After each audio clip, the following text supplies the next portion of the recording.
Estudió sociología en la Universidad Autónoma Metropolitana. Fue agregado cultural en la Embajada de México en Berlín Oriental dentro de la entonces República Democrática Alemana de 1981 a 1984. De 1977 a 1981 condujo el programa de radioeducación El lado oscuro de la luna.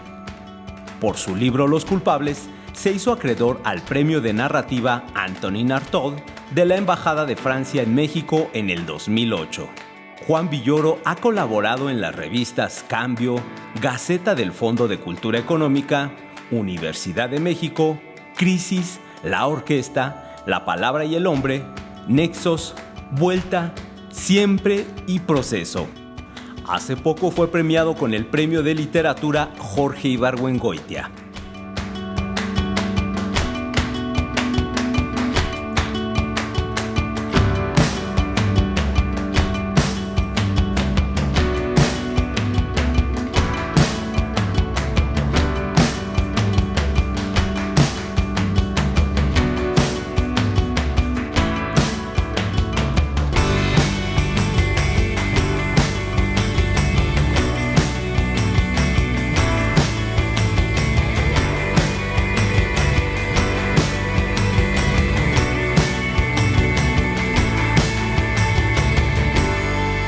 Amigos de Palabras Mayores, qué bueno que nos acompañan. El día de hoy tenemos un invitado de primer nivel, un invitado que es un placer tener en este espacio, que ha sido, y espero que siga siendo por mucho tiempo, una de las plumas más vitales de nuestro país y que nos ha hecho un recorrido por los distintos géneros literarios, prácticamente.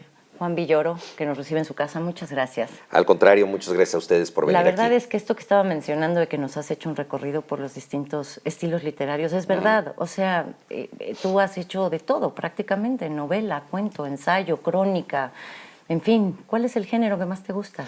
Pues yo empecé escribiendo cuento y yo creo que es el género más difícil de escribir desde la prosa porque es donde tienes que ser más conciso, donde nada debe sobrar, y ese era el género que a mí más me gustaba y durante mucho tiempo lo como lectora, por supuesto, pero no he dejado de practicarlo y yo estuve en talleres de cuento, también por el hecho de que cuando estás aprendiendo, pues evidentemente es mucho más fácil discutir un texto breve que llegar con 400 cuartillas a un taller que nadie va a poder leer todo el tiempo, no se va a poder discutir de conjunto, etcétera. Entonces, pues fue el género al que yo me aboqué. Y luego empecé con la crónica, porque descubrí bastante pronto que una de las cosas tremendas de la literatura es la soledad. O sea, tú estás todo el tiempo encerrado en un lugar donde estás fabulando, imaginando cosas, pero de pronto dices, ¿y qué estará pasando en la realidad? Y me estoy aislando de cosas que suceden. Y la crónica, el periodismo te permiten ir de manera muy legítima a lugares interesantes. Claro. Entonces tú puedes ir a cubrir un movimiento rebelde o una manifestación o un partido de fútbol, una pelea de box, etcétera. Y entonces empecé a combinar las dos cosas y luego ya vinieron otros géneros. Y en fin, soy una persona muy dispersa.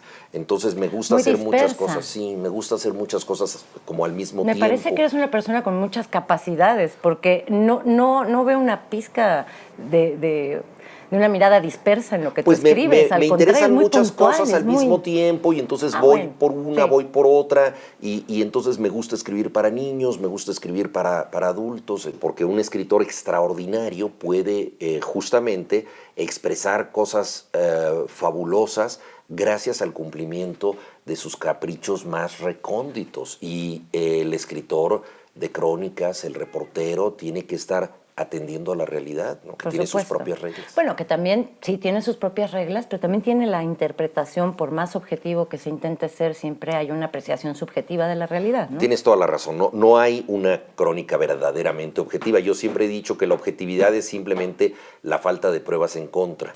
Claro. Es decir, mientras no tengas pruebas en contra, esto es objetivo, pero de repente alguien te dice, oye, no tomaste en cuenta este factor y entonces cambia toda la historia. Claro, o faltaba esta información, ¿no? Por supuesto. ¿Y siempre te interesó la literatura? Nunca tuve una infancia libresca en ningún momento. Leí algunas cosas por obligación en la escuela, pero en las vacaciones... Como en la infancia de cualquiera de tu edad, en ese momento. En digamos. general sí, fíjate. Sí. En las vacaciones entre la secundaria y la preparatoria, un amigo llegó con un libro, me dijo, leí una cosa fabulosa. Yo no había visto que mi amigo leyera, casi me preocupó que lo hiciera. Y era una novela magnífica de José Agustín, de perfil, que trata de un muchacho que está en las vacaciones entre la secundaria y la preparatoria. Yo la leí también a esa edad. Es extraordinario, Sí. y a partir de ese momento, digamos que me convertí a la lectura. Y no solo eso, sino que leer ese libro me hizo sentir que mi vida, que no tenía ningún sentido, ninguna importancia, era una vida sin brújula como tantas, de pronto dije, todo se puede acomodar si lo sabes contar. Y José Agustín lo ha hecho. Entonces de inmediato quise escribir para darle significado a lo que yo estaba sintiendo, viendo, y ahí se acomodó todo de otra manera a partir de los 15 años y ya cambió esto. Esto fue a los 15, pero los antes 15 ya habías años. trabajado en el periódico de la escuela.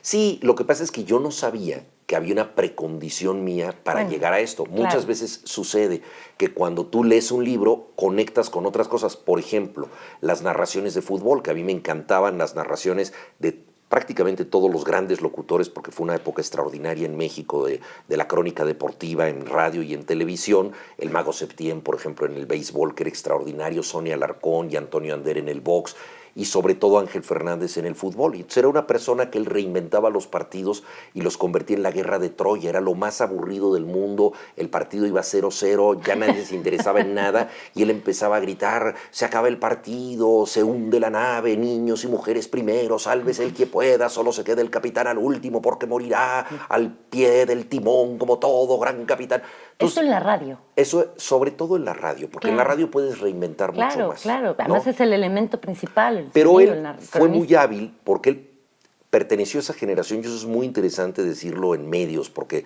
son formas diferentes de contar. Él pertenece a una generación en donde los que tenían que decir todo en la radio y fabular para que la gente imaginara dónde estaba la pelota, para que la gente, por ejemplo, hablaban más rápido si el equipo iba atacando y más despacio se iba defendiendo. O sea, había un ritmo para saber dónde, por la velocidad de las palabras sabías dónde estaba la pelota. O sea, eran realmente magos, ¿no? Entonces, él lo que hizo fue desentenderse por completo de la obligación de decirle a la gente lo que ya estaba viendo, y entonces empezó a contar historias en televisión.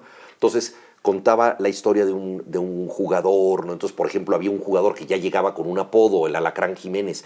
Decía, pero el Alacrán Jiménez, además de todo, podemos decir el hijo del coronel, porque es el hijo de un militar que no ha ganado una sola batalla, porque México es un país sin guerras. Pero, ¿qué podemos pensar de esos soldados que nunca fueron al frente, que nunca militaron? Claro. Lo único que les queda como compensación es tener un hijo que él solo gane una batalla. Porque aquí está el hijo del coronel. Y la gente lloraba. Claro, y tú ya dices, esto es como una novela rusa, ¿no? Sí, y esa maravilla a mí me fascinaba. Hasta un día en que fui a tomar una clase de guitarra al edificio Aristos, que está en Insurgentes y Aguascalientes, en la colonia Roma, y bajé del camión con mi estuche de guitarra y me dijeron, güero, apártate, me gritaron unos bomberos. Se estaba incendiando el edificio.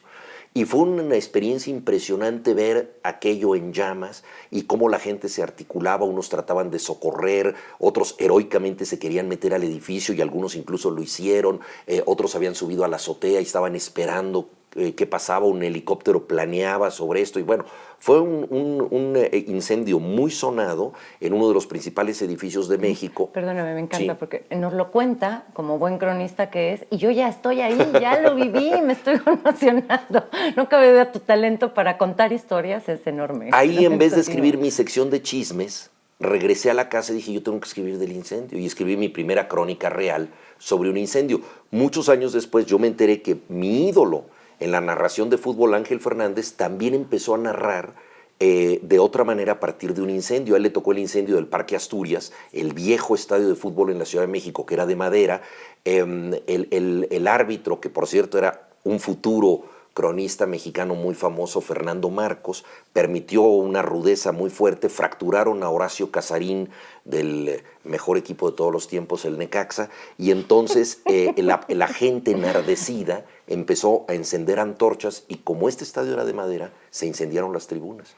Y entonces Ángel Fernández dijo una cosa que me parece muy interesante. En ese momento, encandilado por el fuego, me di cuenta que lo más importante en las gestas deportivas no está en la cancha, está en las gradas, es el público. Que además es cierto, la imagen es sí. tal cual, ¿no? Entonces, bueno, como mi maestro Ángel Fernández, pues la primera crónica que yo hice tuvo que ver con un incendio.